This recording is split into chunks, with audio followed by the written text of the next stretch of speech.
Yesterday, I participated on a call with Canadian counterparts that serve in Canada's Parliament. And just for a little background on these meetings, until the pandemic or until people got so busy they couldn't travel back and forth between the two countries, over a period of more than half a century, there's been meetings of Canadian parliamentarians and members of the American Congress on an annual basis. One time, the United States congressman would go to someplace in Canada. The next year, the Canadian parliamentarians would come down here. In the recent 5 to 10 years, this has been done more, like yesterday, by Zoom or by a few people from Canada coming down here more often than we went up there. But over a period of my years in the United States Senate, I presume I participated in at least 15 of those meetings where we traveled back and forth.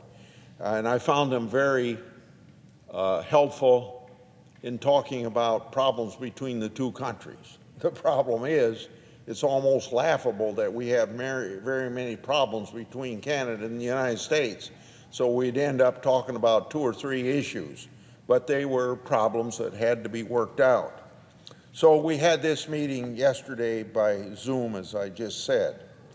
We discussed issues of concern that impact both legislative bodies in our respective countries. Canada and the United States share the same values and are closely tied to each other culturally and economically. Canada is our closest ally. We need to effectively work with Canada and Canadians on issues that impact both countries. On his first day in office, President Biden made a hasty decision to shut down the construction of the Keystone XL pipeline, a decision that cost the United States and Canada over 10,000 jobs. This decision by President Biden sent a clear signal to other democratic countries across the globe. That message is, it doesn't matter if it will cost your state jobs and raise gas prices or irritate an ally.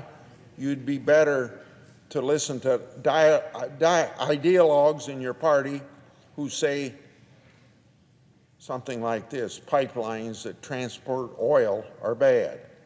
But while the Keystone XL pipeline is better known, the Canadians at our meeting yesterday were worried about the current pipeline in use that goes by the name of the Enbridge Line 5. The pipeline, which has been in use since 1953, delivers the bulk of Canadian crude exports to the United States and also supplies fuel to Ontario and Quebec. In June of 2019, the state of Michigan filed a lawsuit to compel the decommissioning of the segment of Line 5 that runs under Lake Michigan. The basis of the suit is that the pipeline is a public nuisance that could become a source of pollution if it leaks.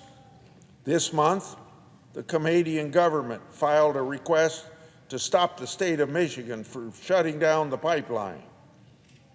Now, shutting down the pipeline would have an immediate effect on crude oil supplies for refineries, and as a result, increase the price of gas for Americans. We saw it over the past 7 or 8 days, how the Colonial Pipeline being shut down has increased the price of gas if you can buy the gas. So we ought to be thinking about these problems. For the sake of North American energy independence and for American jobs and to mend relations with our closest allies, I'm asking the governor of Michigan to reconsider this lawsuit. And for that matter, President Biden ought to step in, and the entire Democratic Party ought to reconsider their stance on the use of pipelines. Take a cue from the former governor of Michigan now Energy Secretary Granholm, who said, quote unquote, pipelines are the best way to move oil, end of quote. Now, my last